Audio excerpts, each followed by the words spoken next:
Hello મારી family, Radhe Radhe, જય શ્રી કૃષ્ણ. તો ખાસા ટાઈમે ભાઈ હું આવીશું અમારા ખેતરમાં આવીશું જુઓ. અને આવી રહ્યું અમારું ખેતર, આવી રહ્યું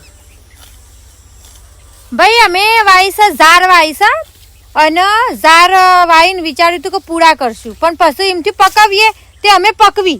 હું તમને પકવેલી બતાવો, બાળો ડેડો બતાવું. ડેડો આ જુઓ, ડુંડો કહેવાય. હા તો ભાઈ અમે ઝાર પકવી છે અને ડુંડું કહેવાય. હવે ભાઈ અમને મજૂર મળતા નહીં, શું કરશું અમે? તો ભાઈ ઝાર વાઢવા માટે અમને મજૂર મળતો નહીં. વરસાદ આવી જશે તો ભાઈ અમે કશું નહીં પાડીએ, એટલી જેટલી જલ્દી વઢાય એટલું અમે ફાયદામાં રહીશું. તાન બિચારી મારી મમ્મી જોયા, અરે આવી હાલત થઈ જશે મજૂર નહીં મળતો એટલે. શિપોરનું અને ખેરાલુનું ખાસું બધું કામ પતાય અને અમે ખેરાલુમાં એક હોટલ છે, માધવ હોટલ છે, તો એક ખાવા આવ્યા પછી ઘેર જશું ભાઈ. ખાસા ટાઈમે માણસ આવી છે અમારા બ્લોગમાં. હા ભાઈ શંકર, અમે તો એમાંથી મોર રવાનું રાખ્યું છે, તે એટલા માટે આજુ હવન બોલાવ્યા હતા ખેરાલું. એવો તાપ છે તમે જુઓ તો રવાતું નહીં. અને એક વાત કહું, કોકને મને કમેન્ટ કરી હતી કે બુન તમારા માથાની હેરસ્ટાઈલ બદલો, પણ ભાઈ મારા માથામાં કોઈ હેરસ્ટાઈલ નહીં આવતી. આપણે માથું આવું જ છે ને, આવું જ રહેશે. આમાં કોઈ બીજી હેરસ્ટાઈલ વળતી નહીં ભાઈ એટલી. અને હવે કાબ હાય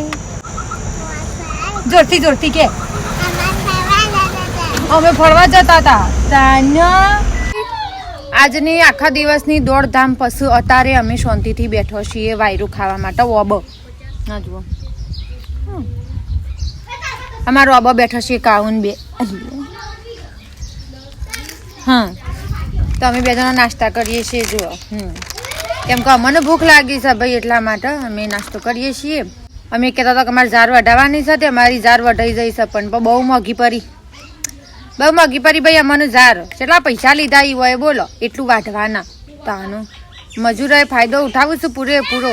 સંગે હાલ છે મજૂર મળતો નહીં, એટલે યુવાને ખબર છે કે શું જશી વઢાવશી આપણા પાસે.